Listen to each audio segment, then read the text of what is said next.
You know, my grimmest day of training was spent with you, Josh, on a cold Saturday morning in December. Was it December?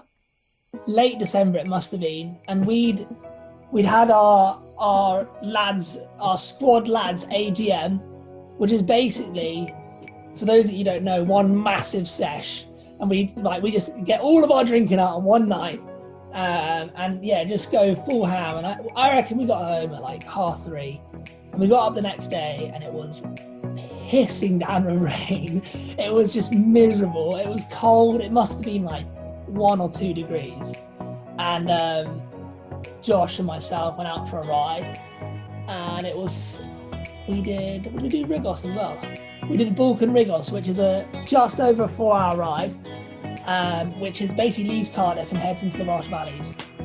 And it rained from the moment we left, and Josh had been telling me for months to like sort my life out, get some decent winter kit, get some decent gloves. And I remember thinking, like, what does he know? Like, this is my first year at uni, I was a fresher. And I like trained in Jersey, but it doesn't get as cold. And I usually go on the turbo, but I was hungover, and I remember we got an hour and a half in, and my hands were like ice blocks. And we stopped at the side of the road, and you gave me your gloves. And then he put on these sopping wet, like you could literally rinse them. There was like a swimming pool's worth of water in each glove. And then we hit the Balkan and we hit the Rigos, and I warmed up on each hill, but the descents were grim. And then we stopped in Aberdare because I was in such a bad way. And I don't know if you can edit some photos onto this video, but basically I was sat in this like little cafe we must have sat in there for 2.5 hours while I warmed up. Pretty much unlayered everything, put it over the heaters, and Izzy offered to come pick me up, and I was this close to saying yes. I think the only reason I didn't say yes is because you're like, oh, it's only an hour, man. It's only an hour from here.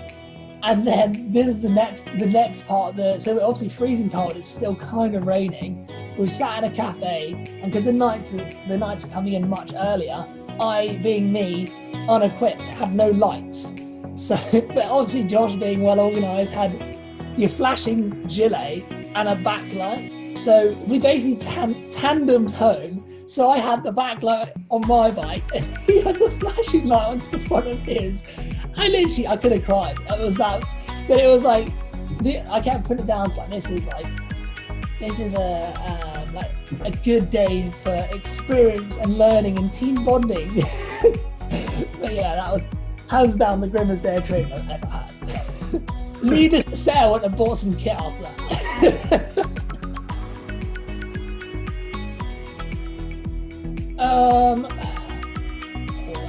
That's a tough question. I guess probably my helmet, because I got like, my uncle has a brain injury, and I've seen like how much it can affect your life. So I guess like, as far as things go, like if I had to like choose one thing, like one item of clothing to have and nothing else, would be a helmet. Just ride naked.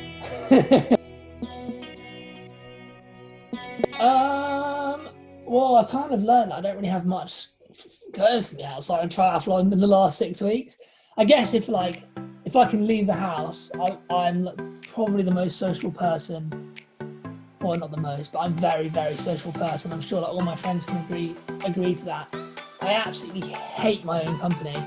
Like, I just like to be in. You don't have to talk to me. Just to come in company of human beings, I'm happy. So socialising with friends is definitely up there. And in the summer months, when I'm in Jersey, I love the sea. So I love to surf. I like to spearfish. And yeah, just in general, I'm a water baby. So anything on the beach, I guess. I've never been a big reader, ever. I've been given a book by Jamie, one of my housemates, and I haven't started it yet. I've had it for 2 weeks. But I guess as far as things go, like, I like to watch stuff and like listen to podcasts. So I watch a lot of sporting documentaries, and recently social media documentaries and podcasts, because I had a lot of time to reflect on myself as a person, and I realised I was quite self-obsessed with social media and I spent far too much time on it. And I watched Social Dilemma, which is a documentary on Netflix, which is probably the most eye-opening thing I've ever watched. And that's kind of led me to making the decision of basically cutting out my phone for 10 days. I've been trying to like spend less time on my phone, and I guess as far as sporting documentaries go, like I'd watch anything from coaching stuff to athletes to literally anything.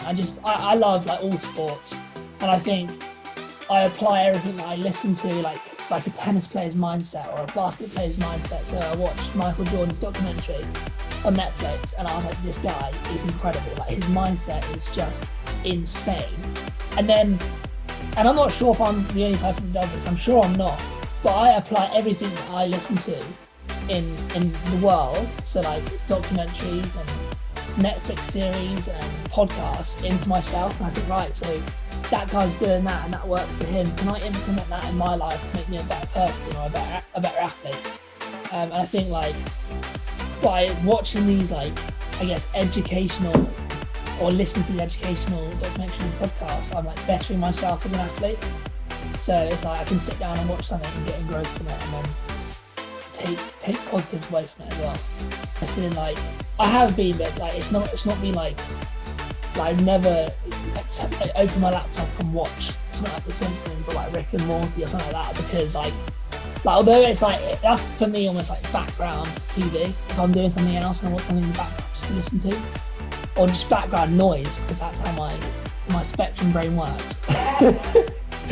But yeah, I always watch stuff that I like, that I can basically like put into my own life, yes.